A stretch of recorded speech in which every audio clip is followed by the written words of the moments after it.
Greetings, wanderer, and welcome to the Acropolis, the shining jewel of Athens. My name is Aspasia. Though I am not originally from Athens, I have climbed to the top of its social ladder using my wit and intellect. I've even earned the love of Perikles, one of the most powerful men in the city. The mind truly is a beautiful thing. Personally, I think the Acropolis is one of, if not the, greatest place in all of Greece. Though, considering it was the project of my partner, Perikles, I may be a touch biased. The Acropolis of Athens is a bastion of art and culture worthy of the gods themselves. Within this citadel, you will find many important sacred buildings, as well as some of the most magnificent art in all of Greece. You are in for a very enlightening visit. When you're done, come find me, and we can discuss the things you have seen. Farewell for now.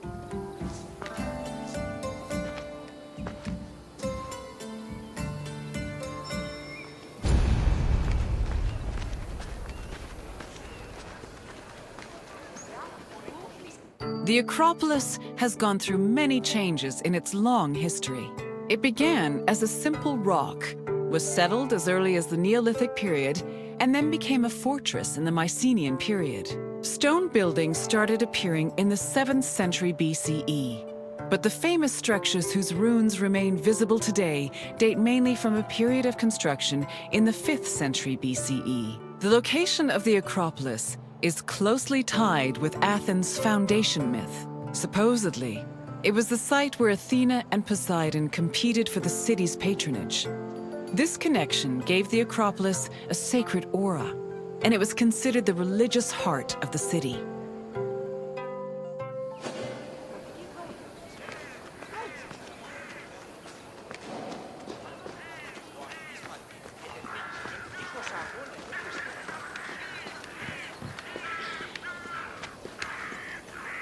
The Temple of Athena Nike was built on the remains of old fortifications from the Mycenaean era.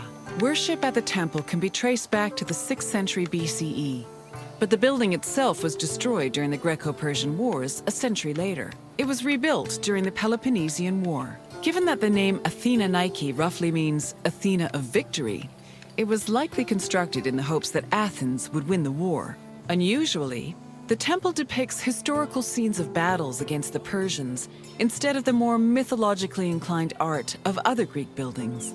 The temple's priestess was chosen randomly among the Athenians and received a salary of 50 drachmae annually, along with skins and trophies from sacrificed animals.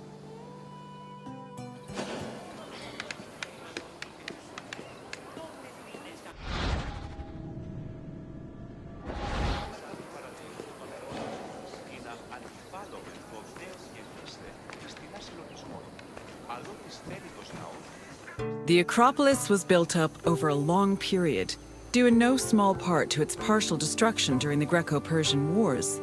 It was in the 5th century BCE, though, that the Acropolis received its most significant improvements. This period was an extremely prosperous time for Athens, both financially and culturally. With a booming economy bolstered by trade and the Laurion silver mines, Perikles, the leader of Athens, financed a huge project to rebuild the citadel. He enlisted the help of renowned artists, like the sculptor Phidias, as well as the architects Iktinos and Callicrates. Together, they erected buildings like the Parthenon and the Propylaea Gateway. Pericles' goal was to make the Acropolis into a glorious monument to the gods and to mortal Athenians.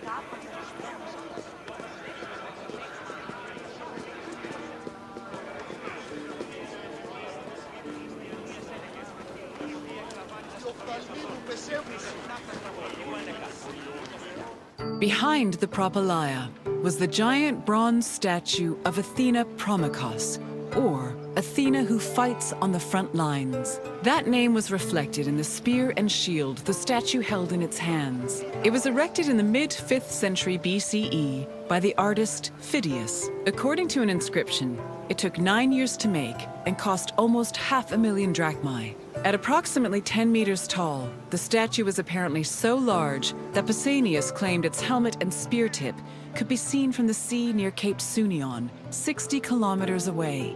The ornamentation on the statue's shield was engraved by the metalsmith Nis.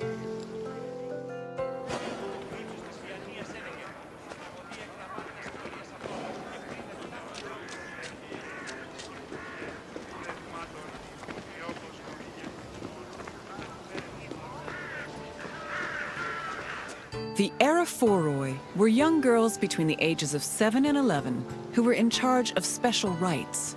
A list of 4 girls was drafted by the Assembly of Citizens, from which the High Magistrate, the Archon Basileus, chose 2 to serve as Aerophoroi for the year. The girls lived in a house on the Akropolis.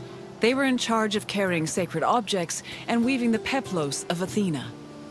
The peplos was a sacred robe offered to Athena during Panathenaea, a festival held in her honor.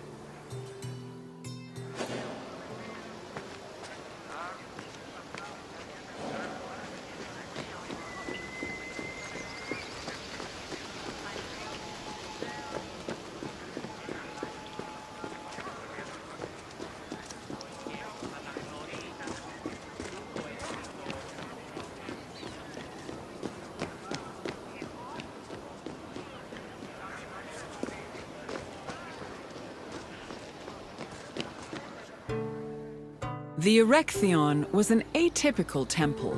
It was dedicated not only to Athena Piraeus, but also to Cecrops, the mythical founder of Athens, his son Erechtheos, and even Poseidon, the sea god who challenged Athena for possession of the city. The temple was divided into sections. The eastern part housed a statue dedicated to Athena, while the western section jointly belonged to Poseidon and Erechtheos. Meanwhile, King Cecrops' grave was believed to be under the caryatid porch. Under the temple was a crypt that was said to contain the sacred snakes of Athena. The snakes may have had a sweet tooth because the priestesses of Athena allegedly fed them honey cakes.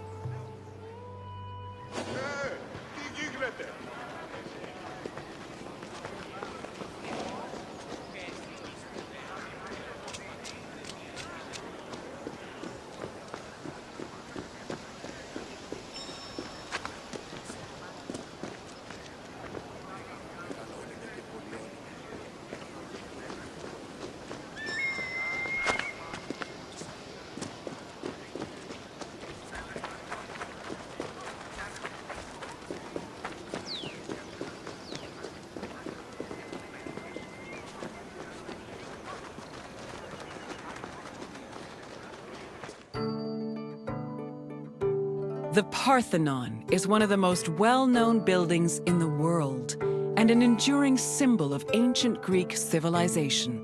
While it is located on the Acropolis, the building is not a traditional temple.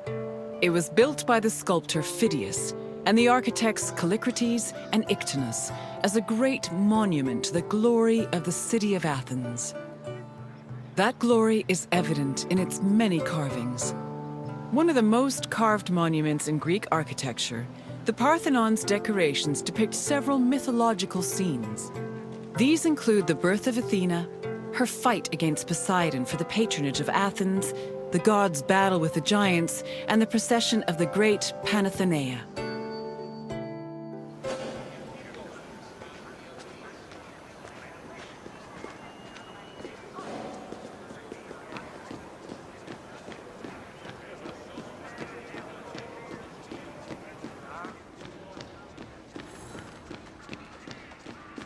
The Parthenon's inner chamber, or cella, contained a massive statue of Athena that was considered to be one of the sculptor Phidias's greatest masterpieces. The statue was chryselephantine, a combination of gold and ivory. To justify the steep cost of its construction, Perikles told Athenians that the statue was a gold reserve, which could be disassembled in times of economic distress. The cella also allegedly contained a pool, whose main purpose was to control the room's humidity, which helped preserve the statue's ivory.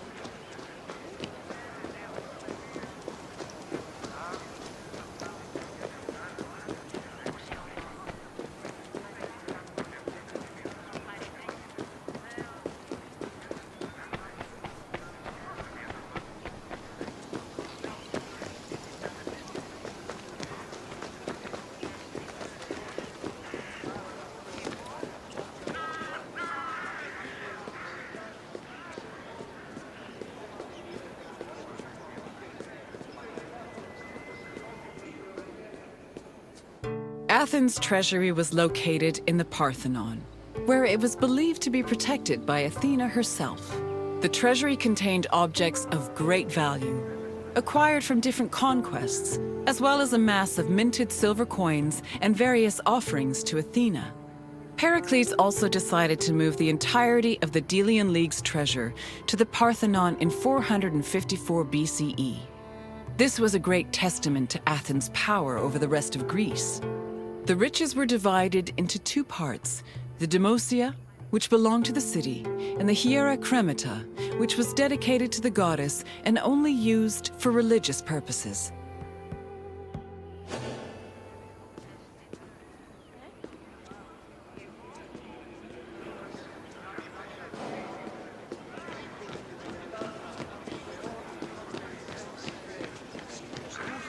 And what did you think of the Acropolis? It truly is quite something, isn't it? A sacred sanctuary and an architectural marvel, all in one. If you have any questions, don't hesitate to ask.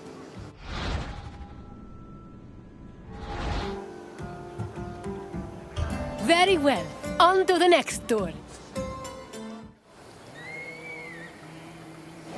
Greetings, wanderer, and welcome to the Agora of Athens. I love this agora. Where else could you find a common fish merchant and an extravagant jewelry seller within a few feet of each other? It's that kind of variety that makes city life so rich and exciting. The Agora is the beating heart of any Greek city. It is a place where all types of people may gather, from citizens and foreigners to magistrates and philosophers. All manner of business is conducted here, including political meetings, legal proceedings, and trade. When you finish exploring, come find me, and we can talk more. See you soon, wanderer.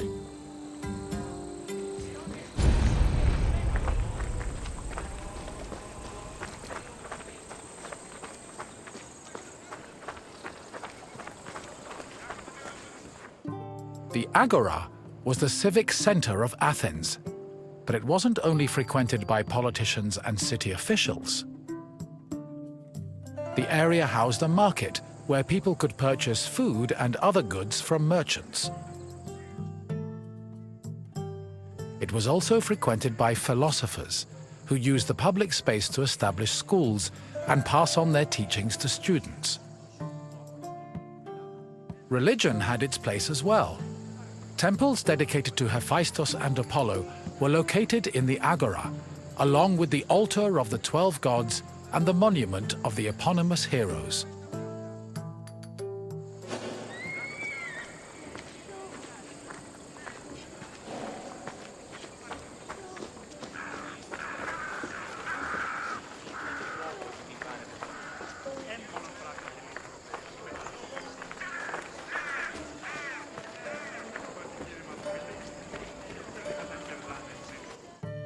The painted stoa, or stoa poikile, derived its name from the panel paintings on its wall. The paintings were created in the 5th century BCE by famous artists like Polygnotus and depicted Greek military victories like the Battle of Marathon. The stoa served as a public meeting place for citizens, but it was especially popular with philosophers who used the space to pass on their teachings.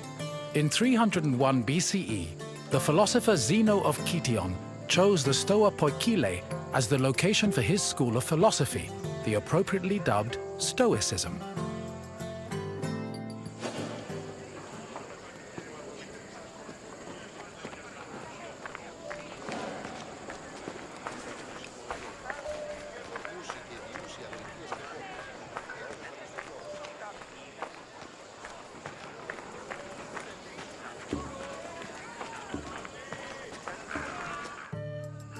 Trade in the Agora was supervised by magistrates. There were 5 agoranomoi who kept order in the market, controlled the quality of goods, and collected market dues. This provided revenue to the city and helped pay the magistrates and those in charge of maintaining order. The market benefited everyone. Customers bought what they needed, merchants made their living, and city officials received the money they needed to keep the wheels of democracy turning.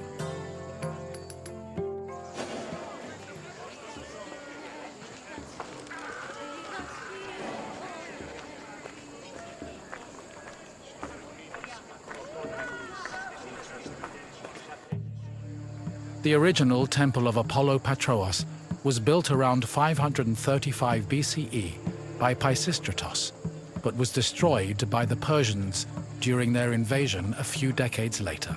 It long remained in ruins, except for the altar, which was left standing as a reminder of the Persian sacrilege. Eventually, a new temple was built in the 4th century BCE. Inside was a statue made by Euphranor, the same artist who painted in the Stoa of Zeus. The temple held special significance in Athens, as it was connected to the origin of the city's people. The name Patros, meaning fatherly, referenced the belief that Apollo was the father of Aeon, founder of the Aeonian Greeks, from whom all Athenians are descended.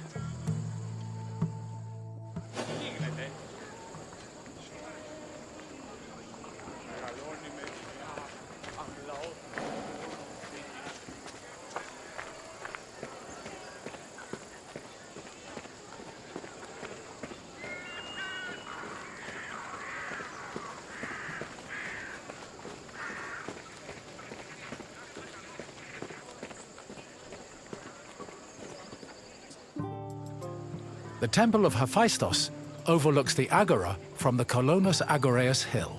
Today it is one of the best preserved temples in Greece, owing to its conversion to a church in the Middle Ages.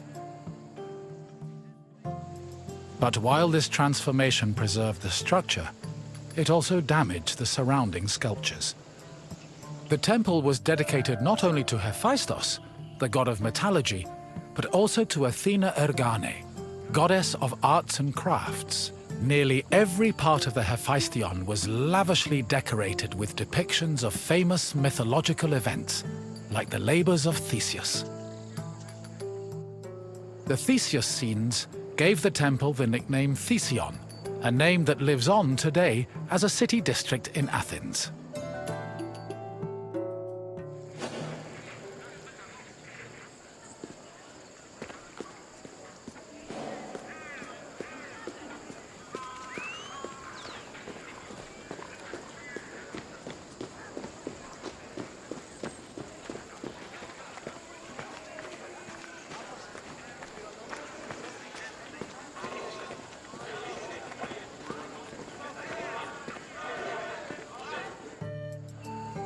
The Boulaterion was another building in the Agora that contributed to the democratic process. It housed the Athenian Council of Citizens, the Boulé. This council of 500 was composed of 50 members from each Greek tribe, all of whom served a one-year term. They were chosen by lot from among citizens over 30. Every month, one group of 50 was chosen to lead the Boulé's executive committee, the Prytaneis. The Prytaneis met every day of the month and called meetings of the full council in the Boulaterion, where they spent their time discussing bills.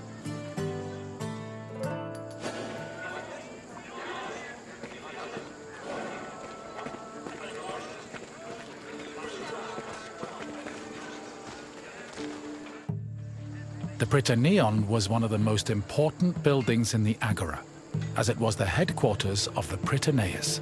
The Prytaneus was the executive committee of the Boulé, who ran the city's daily operations. The Prytaneus dined in the Prytaneion, and 17 of them slept on site to ensure there were always officials available to deal with emergencies. The Prytaneion also housed the official weights and measures of the city. The Fire of Hestia, which provided sacred fire for all public sacrifices, was also located there.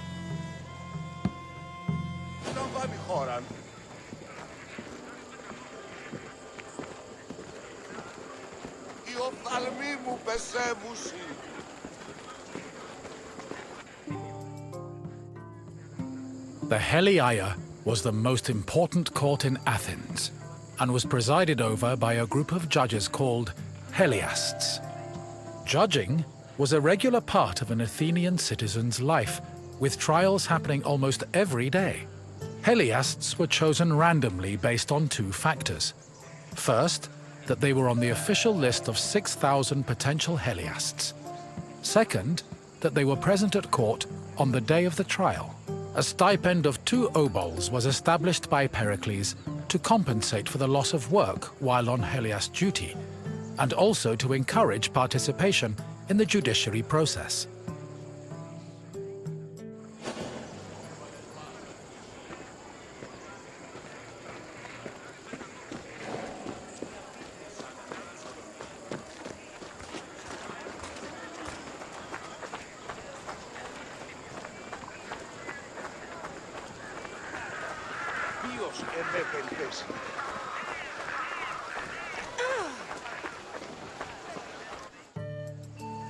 In the Agora, an Athenian could buy and sell many different products. The permanent retail market was divided into sections according to the category of merchandise. Merchants and craftsmen who worked in the market could be citizens, foreigners, or even freed slaves. They sold everything from food and clothes to jewelry and slaves. With so much variety, competition was fierce, and that competition helped regulate the market's prices.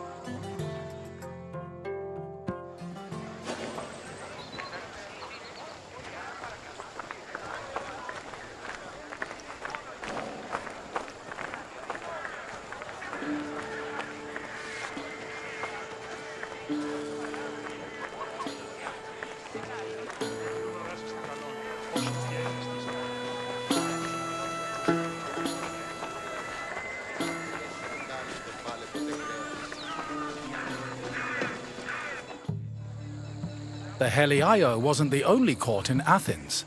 This other court was located next to the South Stoa. Historians believe it to be a court based on the discovery of a nearby box containing 7 bronze ballots. These ballots were used by jurors to give their verdicts. The reason trials were so common in Athens might have been related to their democratic regime, which promoted the individual's right to demand reparations for injustice. However, not all legal matters were settled in this fashion.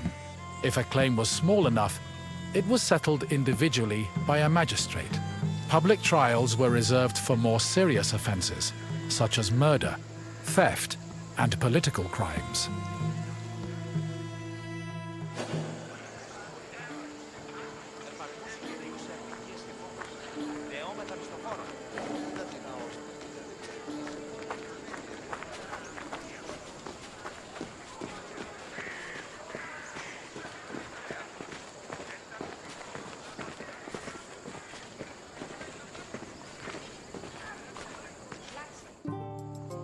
The mint was where the city made its coinage.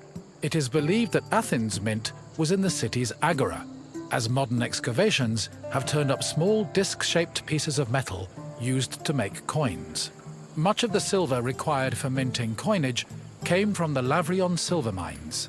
Athens was so dependent on the mines that when they lost them during the Peloponnesian War, the city was forced to melt down a gold statue of Athena to mint gold coins and avert a monetary crisis.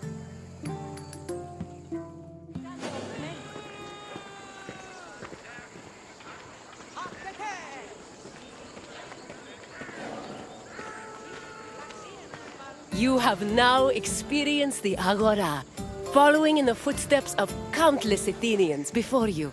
I hope the trip has impressed upon you how important this place was to trade, politics, and law. If you have any questions, don't hesitate to ask. As you wish. Let's see what else Greece has in store for you. Greetings, wanderer, and welcome to the port of Piraeus. Piraeus is one of the busiest, most important ports in the Greek world. Money flows through here like a river that runs all the way to Athens.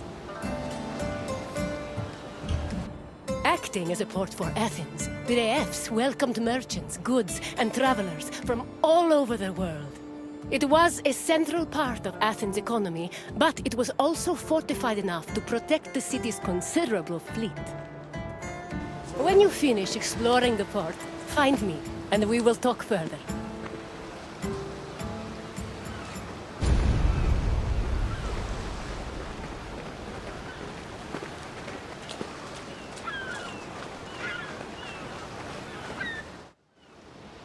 Piraeus, a peninsula southwest of Athens, became the city's main port after the politician Themistocles encouraged the development of its natural harbors. These developments led to the gradual abandonment of the older harbor of Laurion.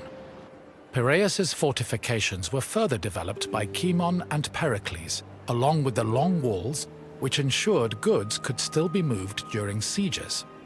Piraeus was divided into three main sectors: the military port, the emporion, and the residential area. By the 5th century BCE, it had become not only Athens' naval headquarters, but also the mercantile center of the Mediterranean.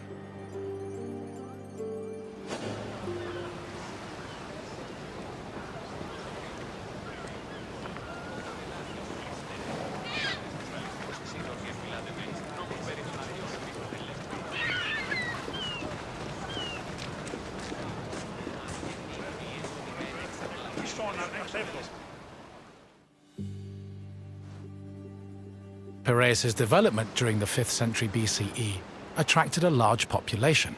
Many craftsmen, merchants, bankers, sailors, and ship owners moved to the port in great numbers. The population was a mix of Greek citizens, foreign visitors, and immigrants known as metics. The variety of the port's inhabitants gave Piraeus a cosmopolitan atmosphere.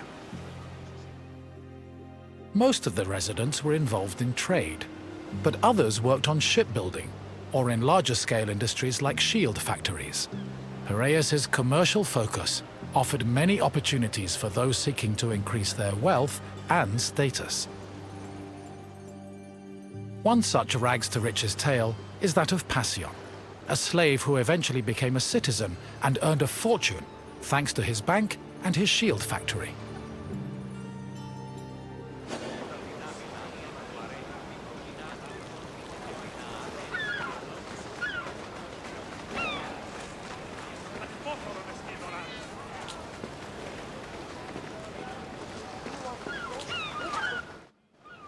Piraeus was a demi, or district, of Attica.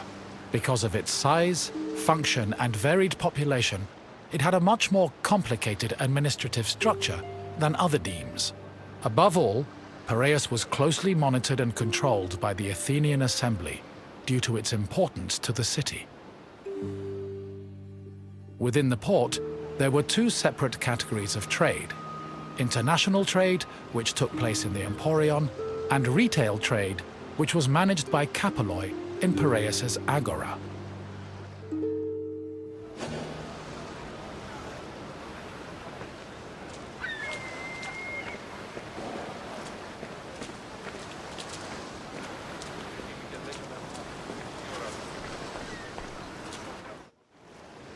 The emporion was a commercial port dedicated to trading goods from overseas. All international transactions were required to be made within its limits and needed to be exclusively wholesale. Elected magistrates managed all business and laws in the port. Meanwhile, port authorities known as epimeletes oversaw trade and took care of the regulation of prices. This was an especially crucial duty, as the amount of supplies and goods could fluctuate wildly based on factors like bad harvests or lost cargo. Common products sold in the Emporion included vegetables, fruits, fish, leather, timber, marble, metal, weapons, and ceramics. According to Hermippos, Athens was also wealthy enough to afford the finest goods from all over the world, including figs from Rhodes, almonds from Thassos, oil from Samos, and wine from Chios. Taxes were collected on all merchandise that came into the Emporion, which provided Athens with a major source of income.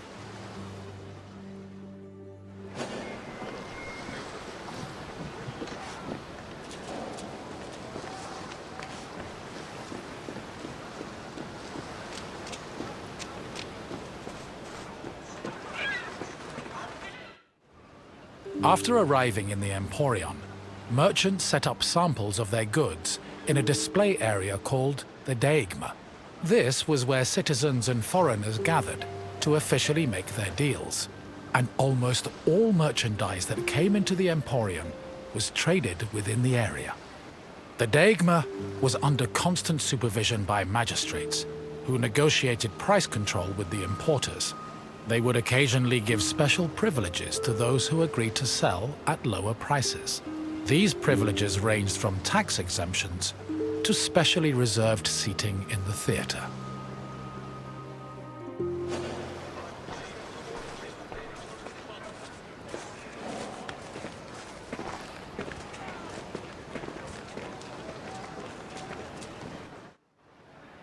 Piraeus was a deme, and as such was supervised by a magistrate called the Demarchos. While most demarchoi were chosen locally within their deme, Piraeus was appointed directly by Athens, so the city could better monitor its commercial interests. In fact, matters regarding the Emporion, the military harbor, and the grain trade were regularly debated and decided by the Athenian assembly. Transactions within the Piraeus were supervised by metronomoi. These were magistrates responsible for keeping track of weights and measures. They made sure merchants' measurements were always accurate to prevent bad deals and scams. Even though Piraeus would eventually develop into a city in its own right, it always remained under the control of Athens.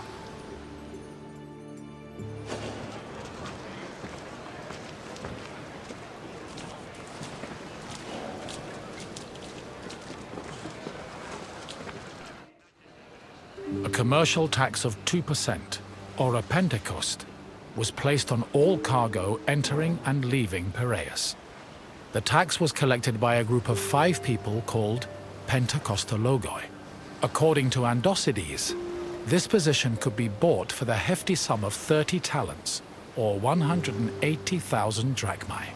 However, most of these officials made a profit of up to 6 talents, making the job very lucrative. While merchants were responsible for setting the value of their goods, pentekostologoi had the power to challenge the value if they saw fit. Furthermore, merchants were required to register with these officials before they could transport, display, and sell their goods. Overall, this system provided Piraeus, and by extension Athens, with a tremendous amount of money.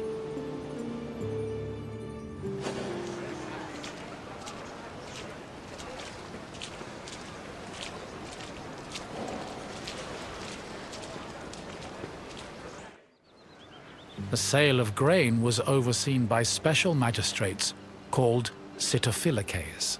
Since some Greek cities had a grain deficiency and relied heavily on imports, these officials were extremely important. Their duties encompassed all aspects of grain commerce, including price control and profit margins, to ensure Athens remained well-fed. This is no surprise. Grain was so important to Athens that 2/3 of all stocks were required to be transported and sold at the city's agora by law.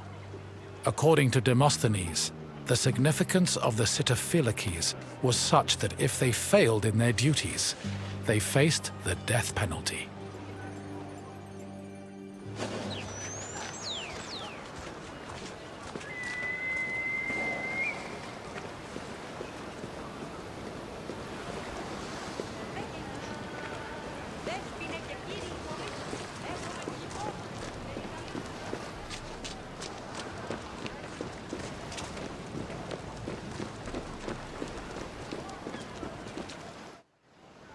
The Emporion operated on a foundation of credit and loans. Overseas commerce was handled by two types of tradespeople.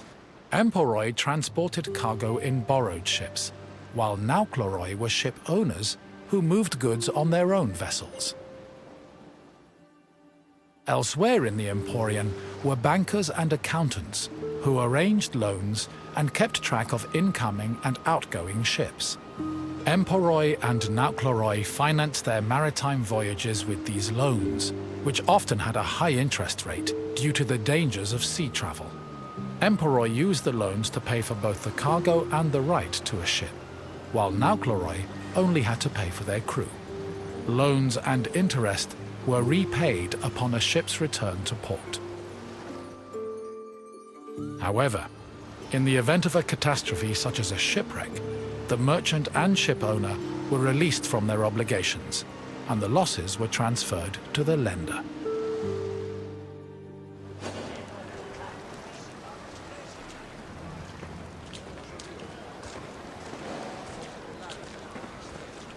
You've returned. I hope you enjoyed your stroll through the port. Piraeus was important to Athens' commercial interests, but it eventually came into its own as a vibrant and bustling port. If you have any questions, don't hesitate to ask. Of course! Follow me, Wanderer.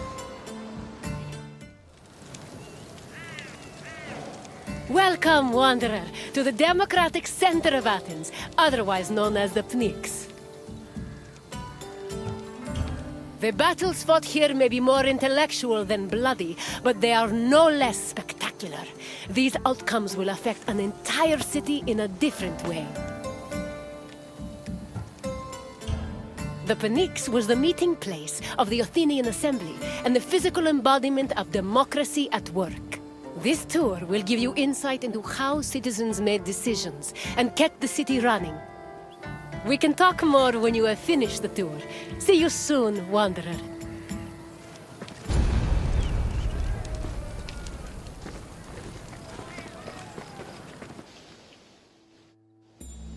The Athenian assembly was known as the Ecclesia. It met at the Pnyx 40 times a year to discuss various civic matters, and each session usually lasted a few hours. The word Pnyx is believed to mean something close to packed together. This was probably a reference to the fact that during meetings of the Ecclesia, the location would be filled to its capacity, with citizens packed in practically shoulder to shoulder. All male citizens were allowed to directly participate in the democratic process. Those over 20 years old had the right to speak and vote, while those over 30 could be elected to the higher position of magistrate. In total, there were approximately 30,000 citizens in Athens in the classical period. To draft and adopt decrees, 6,000 of them had to attend the meeting.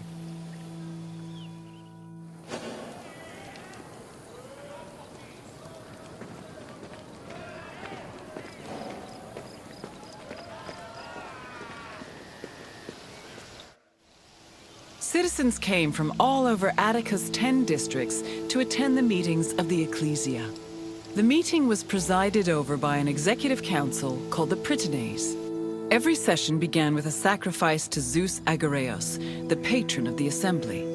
During the meeting, citizens delivered speeches from the Pnyx's platform on whatever issues the city faced.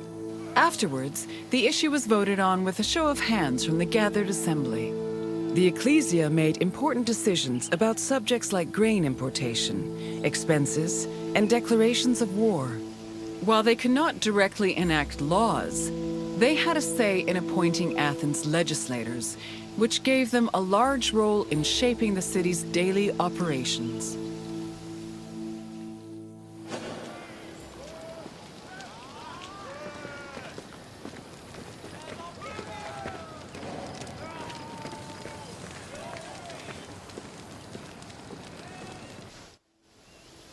While some citizens only participated in the sessions of the ecclesia, others could become more involved in democracy as magistrates.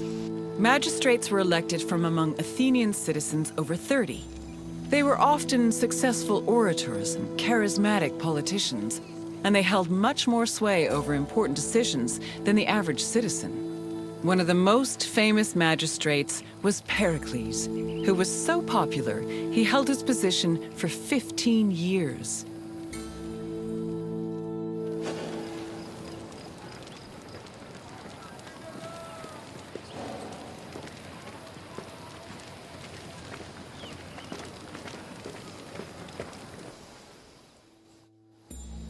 In theory, every Athenian citizen over the age of 20 had the right to participate in the assembly. However, some of them lived far from the city, and others could not financially afford to miss a day of work to attend meetings. For these reasons, the city introduced a special allowance called a misthos ecclesiasticos in the 4th century BCE, meant to encourage participation. Originally, it was 2 obols, but the politician Cleon raised it to 3.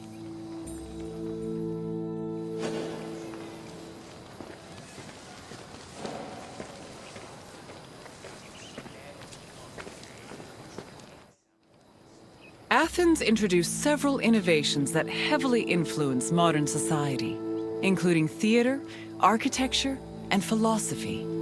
However, their greatest contribution was their democratic government, which introduced the concept of a city ruled by its citizens.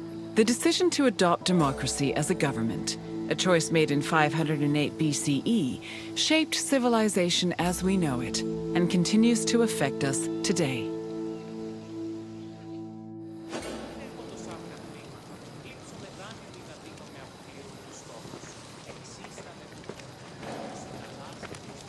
Hello again, Wanderer. I trust you appreciated learning about the inner workings of the city. Is there anything else you'd like to do? It would be my pleasure to take you to your next destination. Follow me. Welcome to the Gymnasium of the Kinosaries, one of the many places where philosophers came to enrich the mind and enlighten the spirit. There is no better setting for learning than in a quiet place far away from the commotion of the city. Education held a very important place in Greek society. The most prominent educators were philosophers, whose teachings ranged from everyday rituals to the makeup of the universe. Once your tour is complete, come find me, and we can discuss what you've learned. Farewell for now, Wanderer.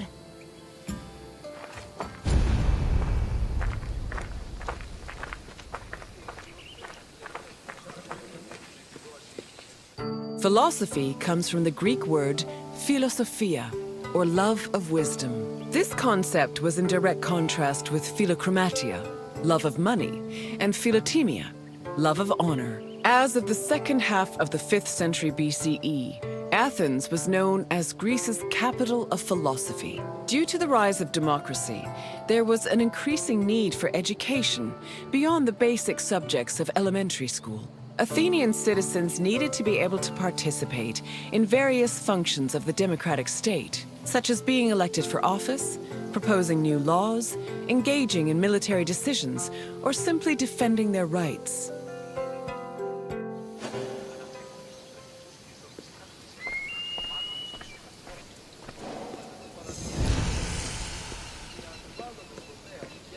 Originally, Athens had no official school buildings for higher education.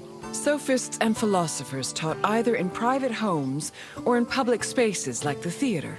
To recruit young pupils for long-term curricula, they also held classes in gymnasia, where young Athenians underwent physical training. The Cynosarges was a sanctuary to Heracles, located in the south suburb of Athens. At the beginning of the 4th century BCE, Antisthenes used this sanctuary as a teaching spot for his school of philosophy, the aptly named Cynicism.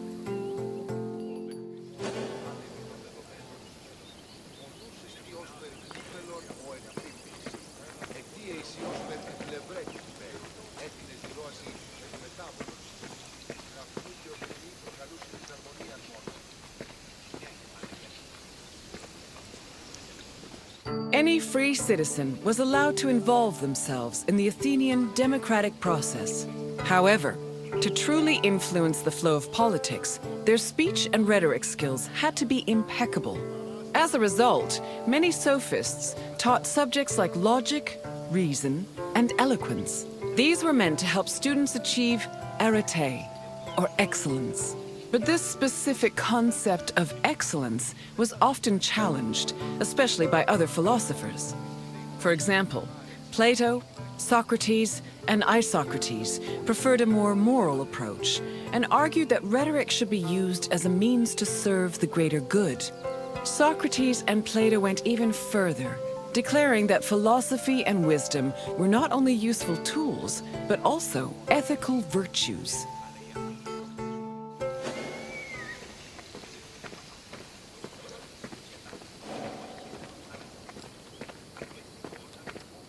Ancient Greek philosophy was multidisciplinary in nature. In addition to wisdom and logic, philosophers also studied and taught math, geometry, music theory, and even medicine. For example, the philosopher Prodicus wrote a treatise called On Human Nature, where he outlined various explanations on human physiology. Philosophy's influence was also great enough to affect medicine. Hippocratic physicians were known to incorporate philosophical ideas into their work, and the treatise On Airs seems to be influenced by pre-Socratic theories on air being the first principle of the universe.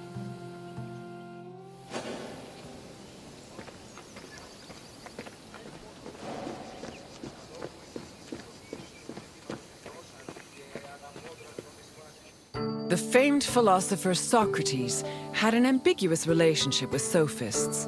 In Plato's dialogues, Socrates is portrayed as being in constant opposition with the famous sophists of his time.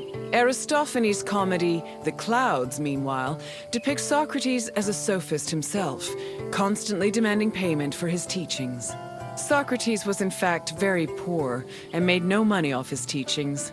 He also differed from the sophists in that while they only taught aristocratic youths, Socrates taught everyone, regardless of station. Unfortunately, his controversial ideas and practices did not sit well with the city of Athens, and he was eventually tried for impiety.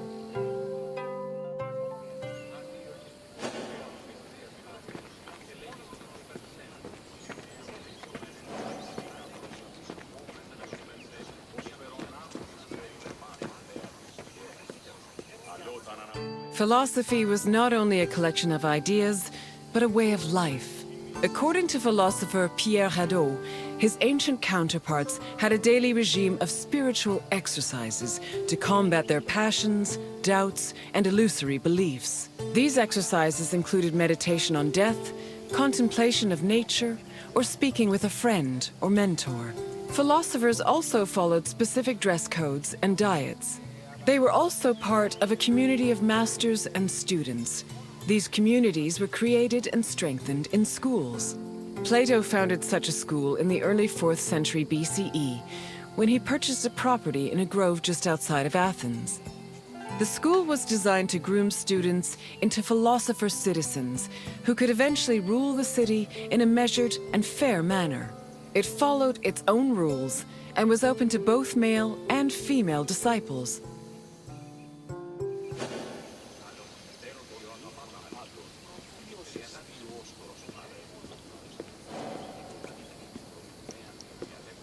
I can tell by the crease in your brow that you're already puzzling over the new things you've learned. Don't be embarrassed. Even the wisest among us need to ask questions before they search for answers. Is there anything else you'd like to do? Very well. I'll take you there. Follow me. Welcome to Athens, wanderer. More specifically, welcome to the musical hub of the city, the Odyssey. Sometimes, when the burdens of life begin to weigh heavy on my shoulders, I come here, close my eyes, and surrender myself to the music. It makes me feel like I'm a child again, my mother singing me to sleep with a gentle lullaby. The Odeon was where musicians came to share their songs with the public. The melodies played here caught the wind and drifted through the air, soothing the souls of Athenians across the city. Come find me when your visit is complete, and we will talk about the things you've learned. See you soon, Wanderer.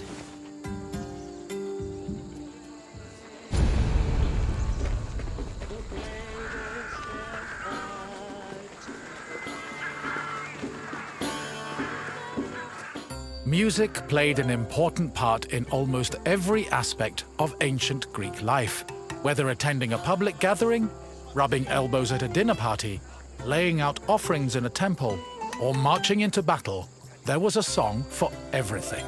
Aristotle even wrote that music increased the efficiency of laborers, and it was often played for rowers and field pickers to keep them working at a steady rhythm.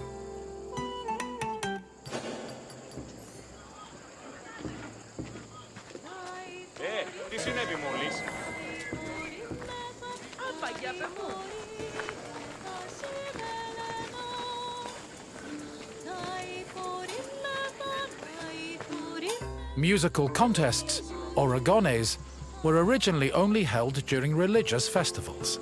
Over time, they became cultural events in their own right, and attracted musicians and spectators from all over the Greek world.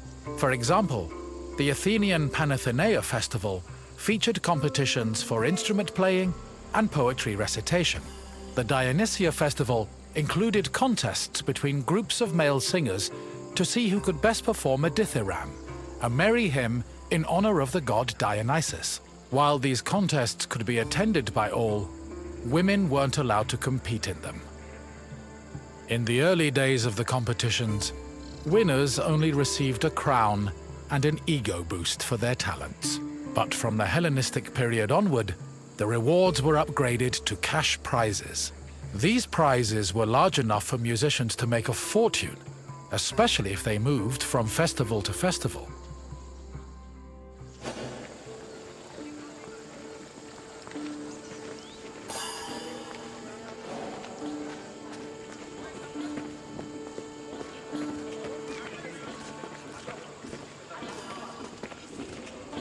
The Odyssey of Perikles was built sometime between the 440s and 430s BCE. The building was commissioned by Pericles for use in the Panathenaea festival. The Odeon was also a venue for poetry readings, political rallies, and philosophical performances. According to ancient sources, the original design of the Odeon was inspired by the tent of the Persian king Xerxes, a spoil of war the Athenians salvaged after their decisive victory at Salamis in 480 BCE. The building's roof was made of timber from captured Persian ships. In this sense, the Odeon was both a triumphant symbol of Athens and an insult to their Persian enemies. This structure was considered one of the grandest architectural accomplishments of ancient Athens.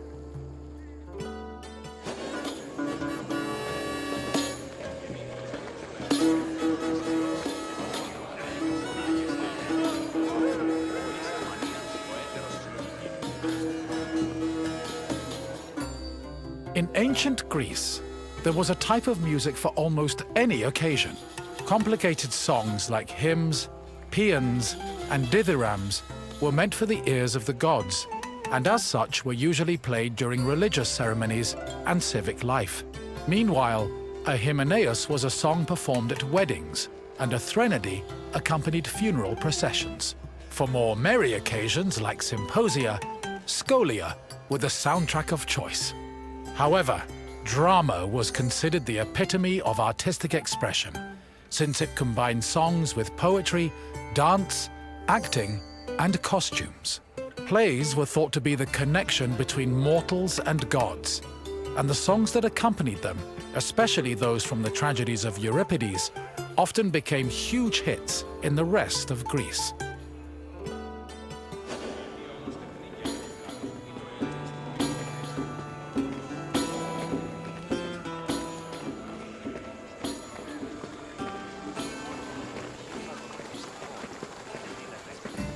Hello again.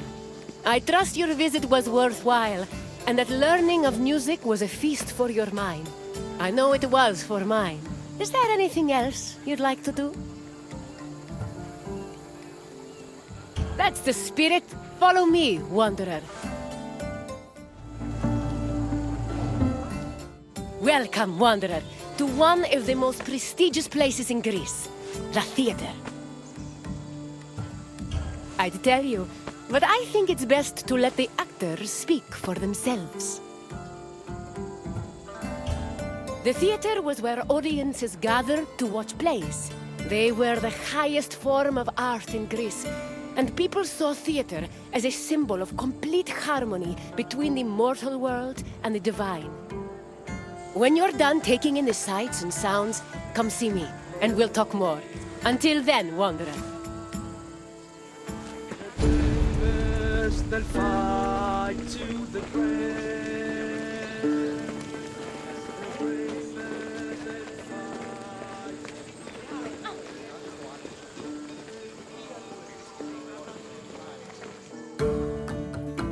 Theater is not just part of geek culture, but was a major part of Greek culture. In Athens, comedies and dramas originated from the dancing and singing performed by members of the cult of Dionysus. Between 536 and 533 BCE, theater's burgeoning importance in Athens was demonstrated when the responsibility of organizing tragedies was entrusted to the Archon, the highest-ranking magistrate in the city.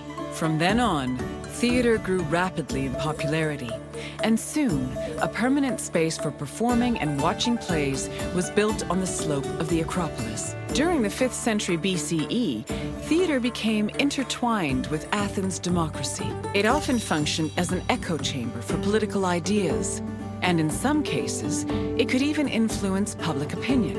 As a result, in the 4th century BCE, Plato coined the term theatrocracy to describe his city's politics.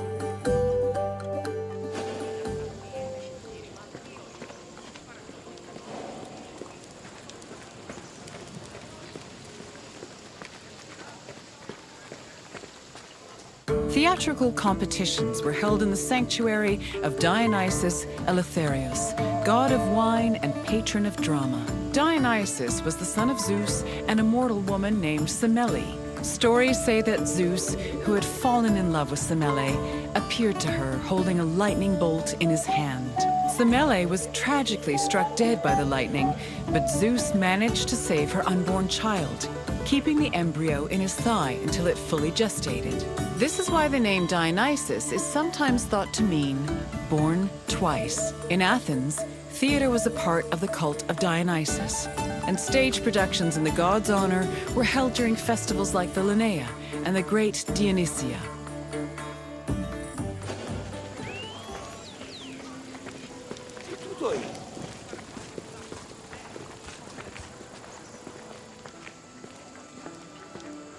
In Athens, there were 3 festivals that honored Dionysus with drama performances: the rustic Dionysias, the Linnea, and the Great Dionysia. For the rustic Dionysia, each deme of Attica organized their own Dionysiac procession. The parades were full of phallic songs, dances, and symbols meant to signify fertility, and participants wore drunkard masks and sang bawdy lyrics about the god. The Linnea was the oldest Dionysian festival. It was exclusively reserved for Greek citizens and mostly made up of comedy performances. Finally, the Great Dionysia was the most important festival. Taking place over several days, it began with a parade called a phallophori, followed by a dithyramb contest, and ending with consecrated drama competitions.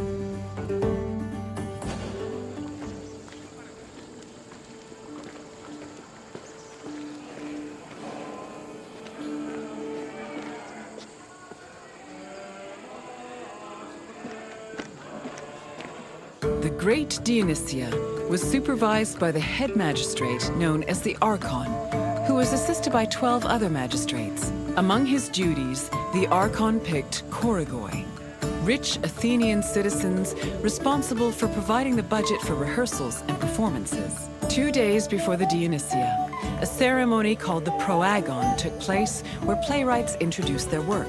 the Dionysia finally began in earnest with a procession to the god's temple, followed by sacrifices and a symposium. The next 2 days centered on dithyramb contests, while the final 4 days were dedicated to drama competitions. The contests' outcomes were decided by 10 judges who were appointed at random by the Archon. The judges placed their votes in an urn, and 5 of the votes were randomly picked to determine the winner.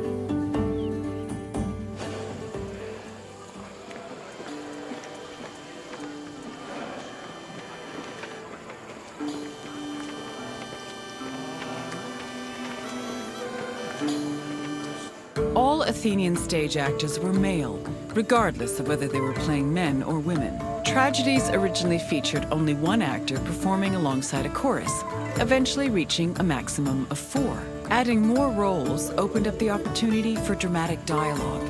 During performances, they prepared themselves in the skene, a building that served as a backstage area, before emerging onto the proskenion, or stage. The skene could be painted to represent backdrops like palaces, temples, and tombs. Its roof was reserved for appearances by the gods. These gods could be moved around with a crane called a mechane, which produced spectacular visual effects. On stage, actors wore masks and elaborate costumes. For tragedies, they were adorned with magnificent clothes, while for comedies, actors playing male characters wore hugely exaggerated phalluses, probably to maximize the laughs.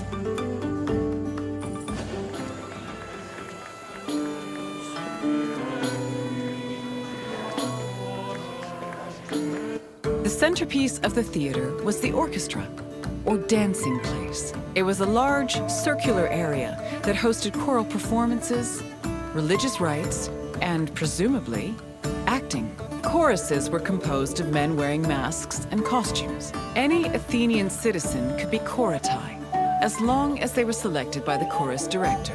Chorus members also served as the equivalent of a curtain, as their entrance and exit marked the beginning and end of the play.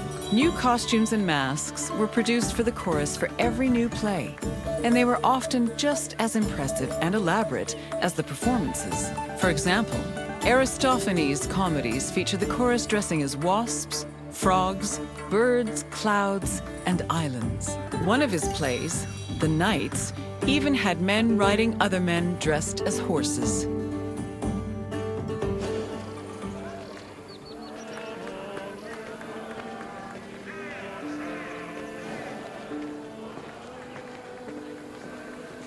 Athens' Theatron, or performance space, could seat up to 17,000 people, nearly a tenth of the population of Attica. Its excellent acoustics made it ideal for drama, but it was also sometimes used for political meetings and parades. The theater was accessible to everybody. This did not mean that seating was free, though. The first rows were normally where priests and public officials sat, while the central part of the auditorium was reserved for ambassadors and guests of honor. There is also evidence that men and women sat separately. In general, theater audiences were emotional and noisy. During performances, they would shout, curse, and throw things depending on their mood, and their reactions were just as much a part of the experience as the acting.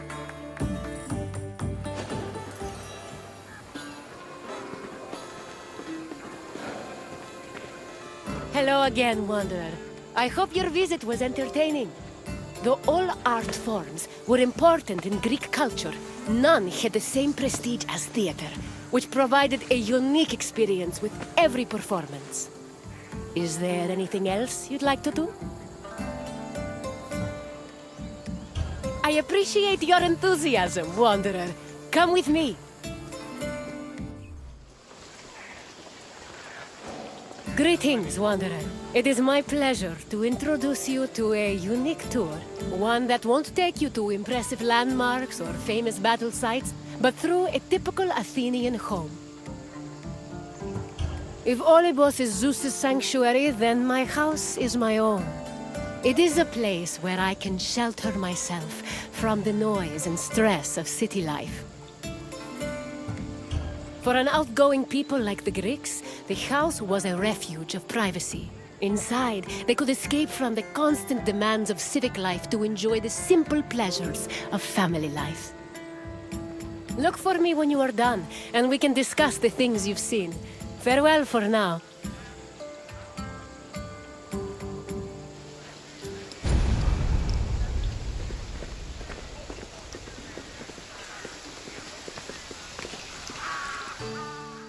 The house, or oikos, was a residence for Greek families and their slaves. Contrary to modern houses, which look outward, the Greek household was built to look inward on a courtyard. The courtyard was the house's central fixture. It was the building's main source of daylight, and also the location of religious altars dedicated to worship. The building itself was made up of familiar accommodations, including bedrooms, storage rooms, a kitchen, and a living room. Women were generally in charge of tending to the home, which in Greece was called oikonomia, a term that inspired the modern word economy.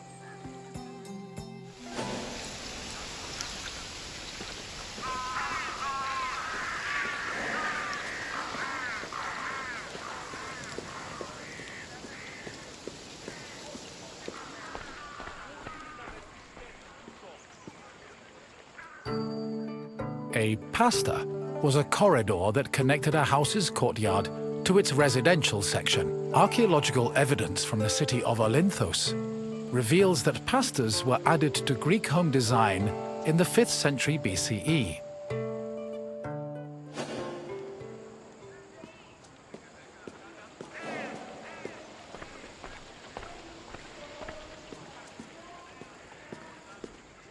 Greeks had no qualms about combining their work and their private lives, and many of them worked from home.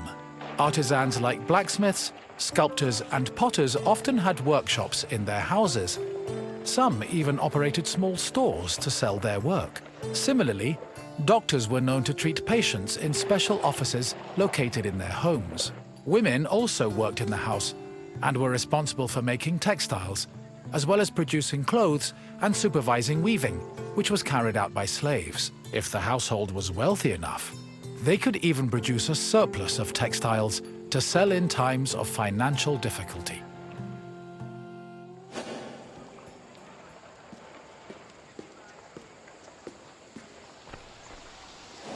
The inner courtyard was the nexus of the house.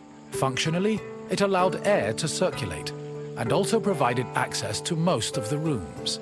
It also sometimes housed a well or a cistern that collected rainwater. In the center of the courtyard was an altar to Zeus Hercules, who served as the protector of the household. Women would often use the space to sew and cook, while children used it as a play area. Furthermore, if the family had pets or animals, the courtyard was where they were allowed to run free.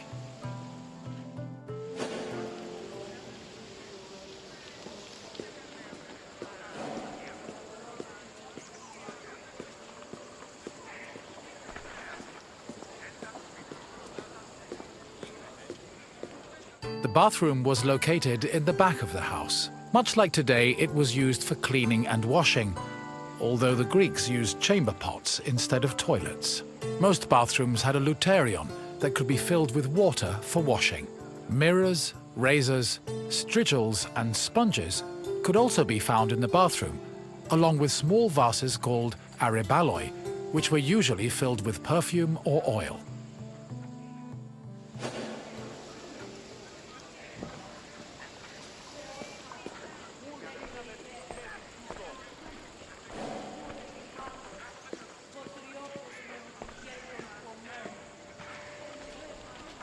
Greek homes had kitchens where the family's meals were prepared.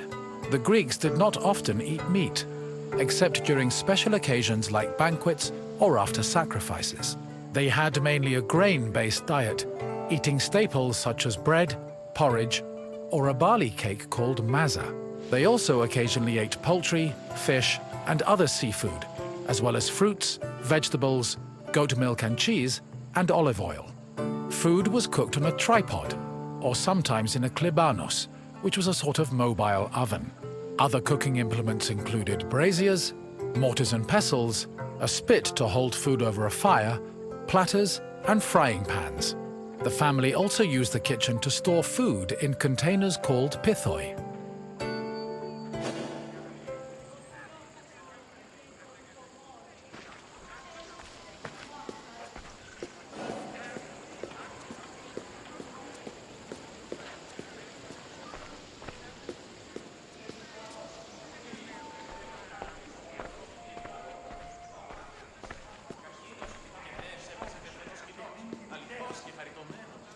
Symposia were major social institutions in Greece. They were drinking parties held exclusively for men.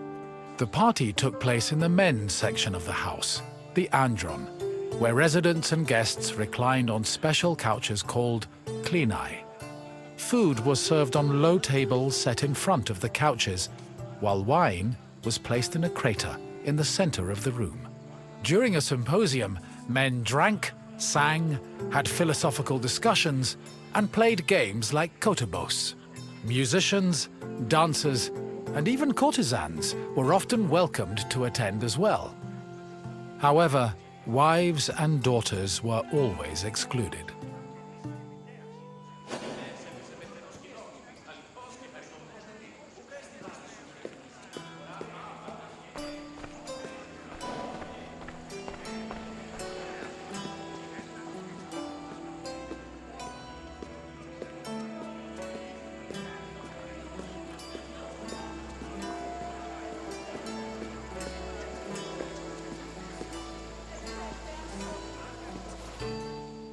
The Pyrgos, or upper stories, was the women's quarter of the house, where they could pursue their activities and observe the city without being seen themselves.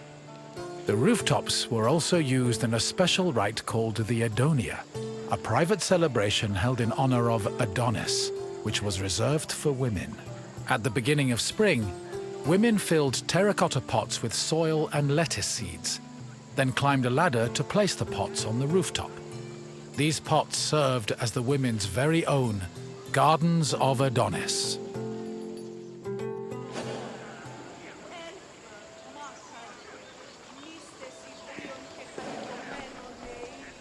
I hope you now have a better understanding of the routines and home life of the Greek people. What would you like to do next? As you wish. Come with me. Welcome to Corinth, Wanderer. I have a special visit planned for you today. It's an intimate, informative look into the daily lives of Greek women. It's amazing what women could accomplish while men spend all day trying to out-debate each other at assembly meetings. Their work should be far more appreciated on the whole, but we're going to acknowledge that now. Corinth was one of the largest cities in ancient Greece. It had an estimated population of 90,000 in my times, and much of that population was made up of women.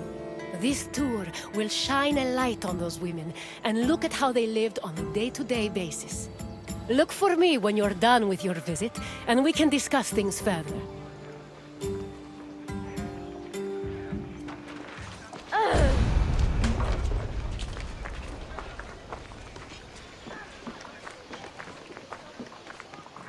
Young girls growing up in ancient Greek cities were usually raised by a nurse. They mostly stayed in the women's quarters of the house, the gunaikon, where they spent their time spinning threads and weaving. While there is not much historical evidence of young girls at play, especially compared to boys, it was still known to happen. For example, an ancient terracotta group depicts two girls playing ephedrismos. This was a competition to see who could strike an upright rock from afar using a pebble or ball. The game's loser had to close their eyes and carry the victor until they managed to touch the same rock with their hands.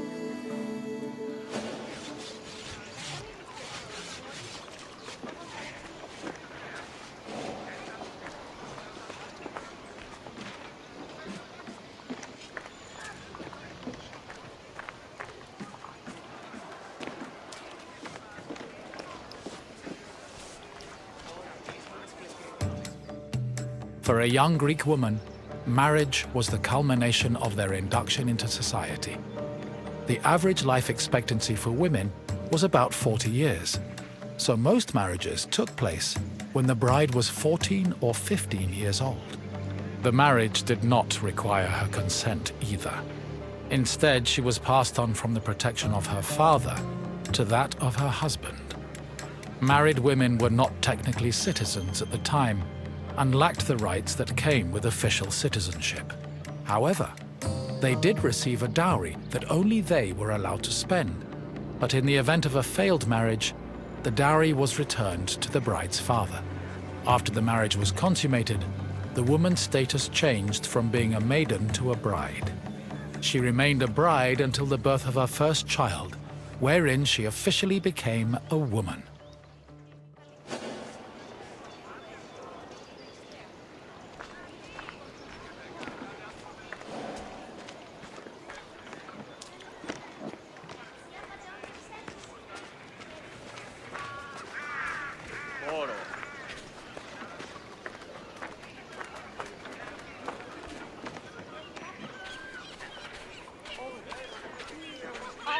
Women living in ancient Greek cities were essentially forbidden from participating in political life, and most aspects of their lives were controlled by men.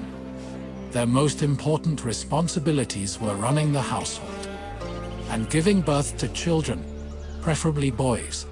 Most of the time, women's excursions outside of the house were limited to visiting other female neighbors, as per custom.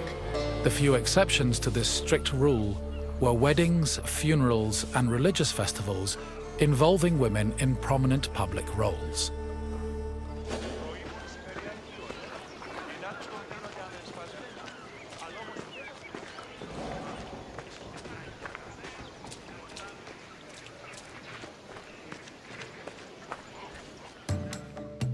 Making textiles was the main occupation of most Greek women.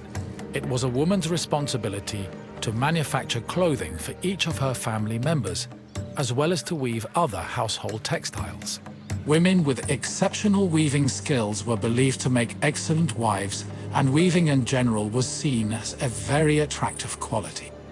For example, Homer describes Odysseus's devoted wife Penelope as spending most of her days weaving at the loom. Similarly, many Greek vases depicting women weaving were combined with images of a woman holding a veil, which was seen as the symbol of a bride.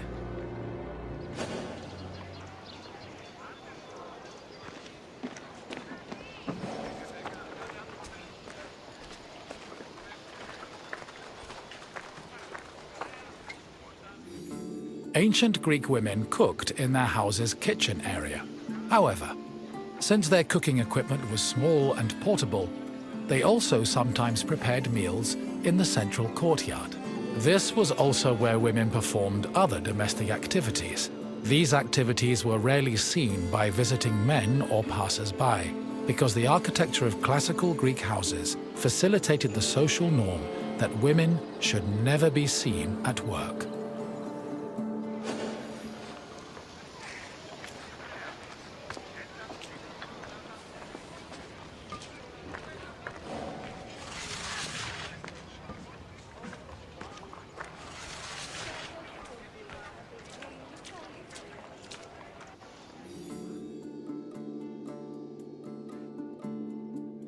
The historian Strabo relays that the Temple of Aphrodite was one of Corinth's most famous landmarks. This was largely due to the temple's female patrons. These hetairai, as they were called, were donated to the goddess by both men and women. According to Strabo, the Temple of Aphrodite contributed greatly to Corinth's wealth. The hetairai were the temple's main attraction, and many visitors came to Corinth in search of their company, for which they spent frequently and frivolously.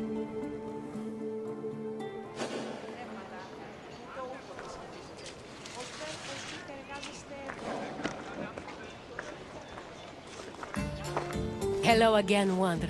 I hope your visit was an interesting one. Greek women lived very restricted lives compared to men, but throughout it all, they held on to their strength and dignity. Is there anything else you'd like to do?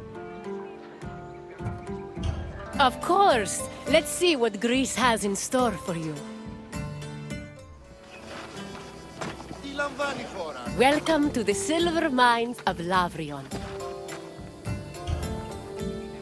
The mines make me nervous. All those fumes can't be safe to inhale day in and day out. The Laurion silver mines were discovered between Thorikos and Cape Sunion, near Athens.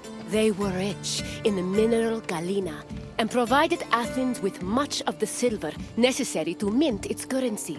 Because of this, the mines were invaluable to the city, and the resources they provided helped turn Athens into one of the most powerful states in Greece. We will meet again after you've seen what the mines have to offer. Farewell for now, wanderer.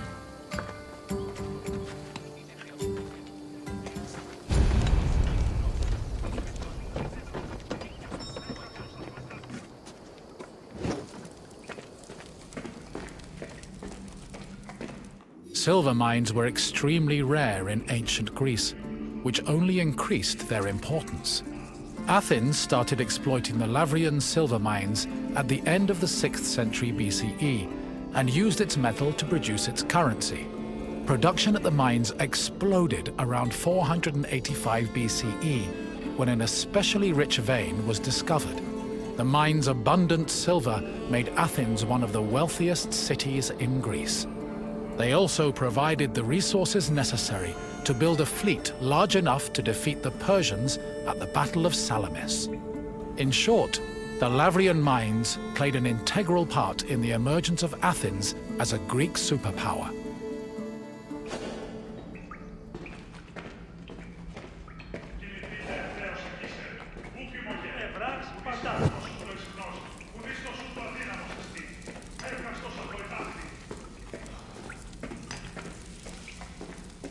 Exploiting the mine's resources required a lot of labor. To meet this requirement and save on cost, Athens leased out mining concessions to its citizens, who had their slaves to do most of the work, alongside poor day laborers. In the 5th century BCE alone, there were anywhere from 10,000 to 30,000 people toiling in the mines of Laurion. Together, the workers managed to produce an estimated 20 tons of silver per year.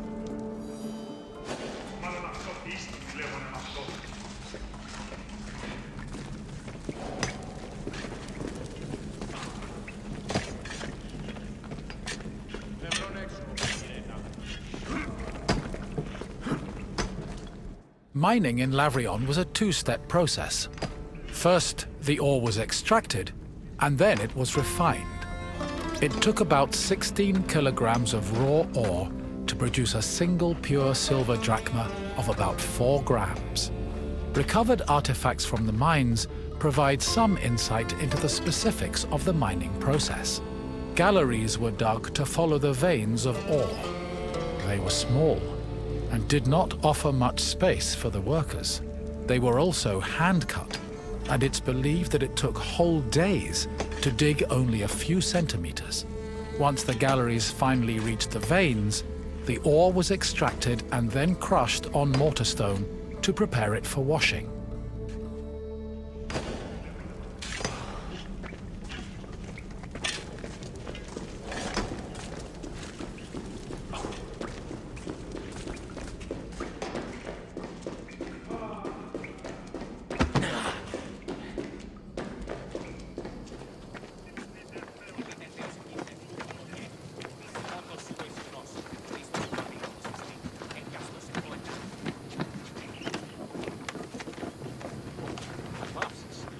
Mine workers used washeries to help clean rock from the ore.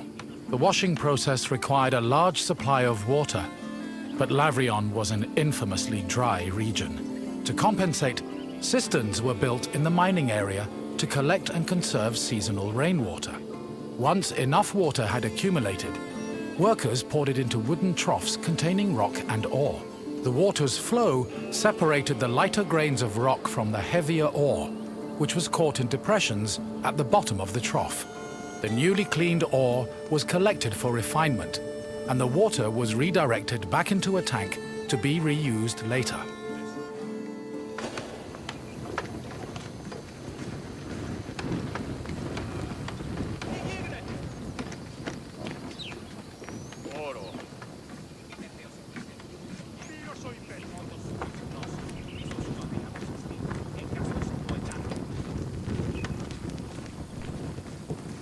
Πού καλυθές τούτο εστί?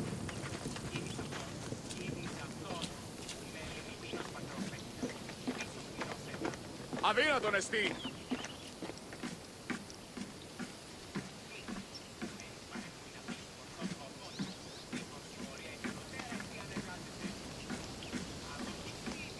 Once the ore was clean and dry, it was ready for smelting. Its purpose was to isolate the silver in the ore. To do this, the ore was placed in a conical furnace filled with combustible charcoal. Bellows pumped air into the furnace to control the temperature. Inside, the ore burned, emitting a toxic smoke that was evacuated through a chimney.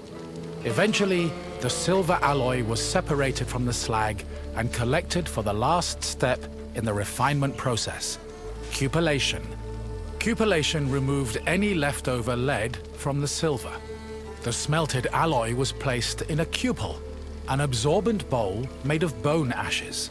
It was then put in a furnace, where it absorbed the lead and left only silver behind.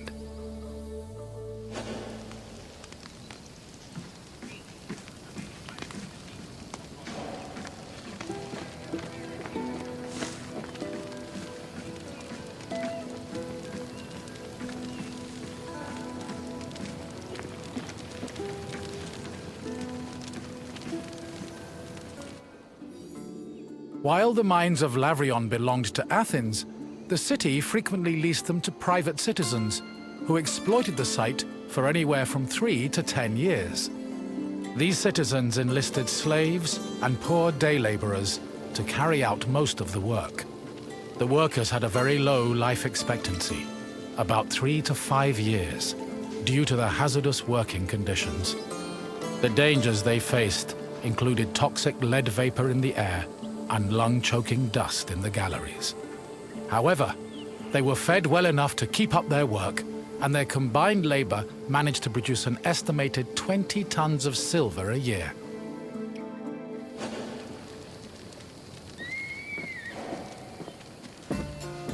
I hope you enjoyed your trip through the mines.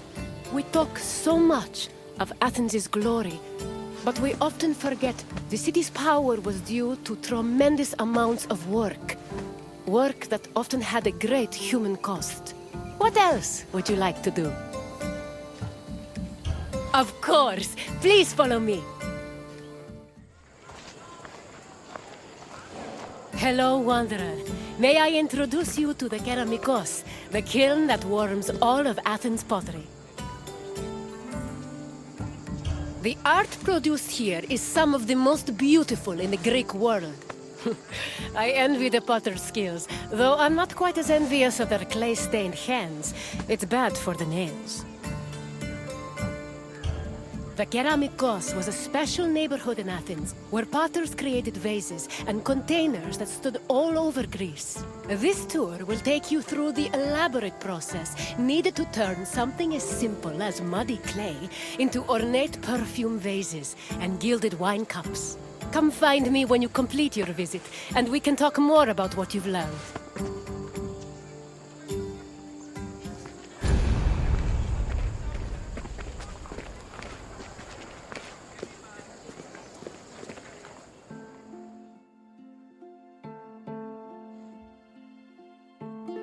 The Keramikos was a large, sprawling area northwest of Athens' Akropolis. While part of it was used as a graveyard, it was also dedicated to the creation of pottery.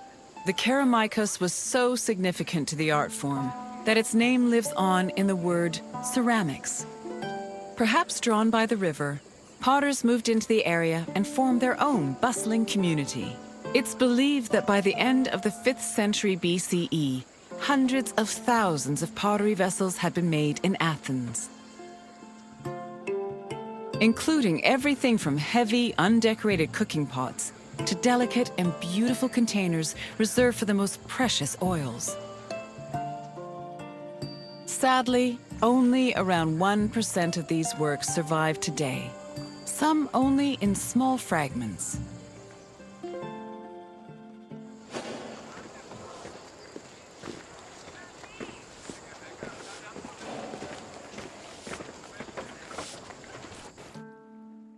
Raw clay from a river was hardly fit for a potter's wheel. Athenian potters used clay that was rich in iron, which created the distinctive orange-red coloring seen in Athenian pottery. But this high-quality clay needed to be handled carefully to avoid disasters in the kiln later on. The clay was first brought to settling beds, where it was mixed with water to wash out any organic debris like leaves. Once it was purified, workers kneaded the clay with their hands to push out air bubbles and create the texture necessary for a flawless finish. One of the goals of these early steps was to remove any impurities that could destroy a delicate design, or worse, render a vase unusable.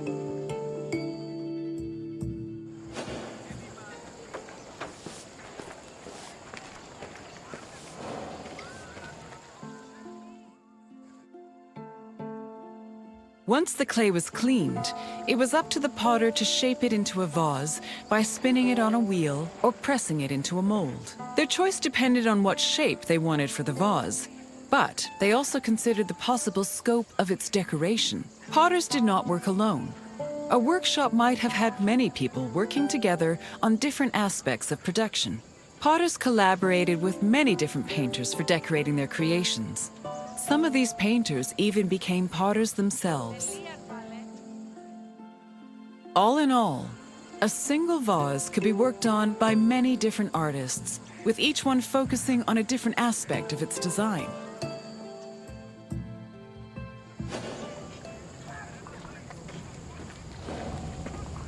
After the pots were shaped and decorated, they were packed into kilns for the lengthy and delicate firing process. The process had 3 stages: oxidation, reduction, and reoxidation. The main purpose of the firing process was to carefully manage the clay's exposure to oxygen. The chemical reactions caused by firing gave the pots their distinctive orange-red coloring. This also turned the designs made from the clay decoration slips glossy and black. The most difficult part of the firing process was managing the fires themselves. It required an enormous amount of skill and experience to properly judge the exact temperatures needed, and even the smallest mistake could ruin several hours of work.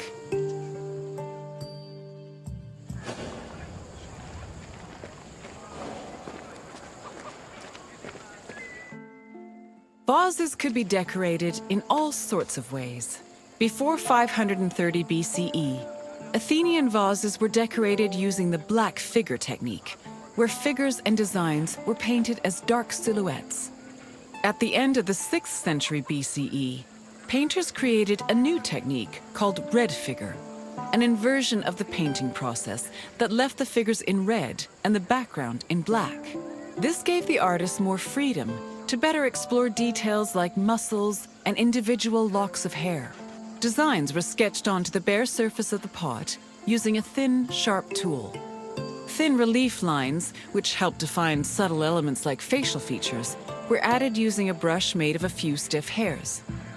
More elaborate vases were sometimes gilded, but these decorations were so delicate, they were most likely only added after the firing process.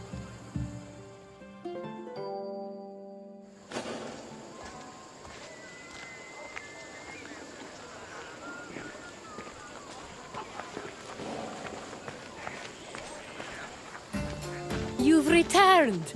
As you can see, pottery was an arduous and delicate process, but was exemplary of the skill and craftsmanship that dominated Greek art and culture. Now, is there something else you'd like to do?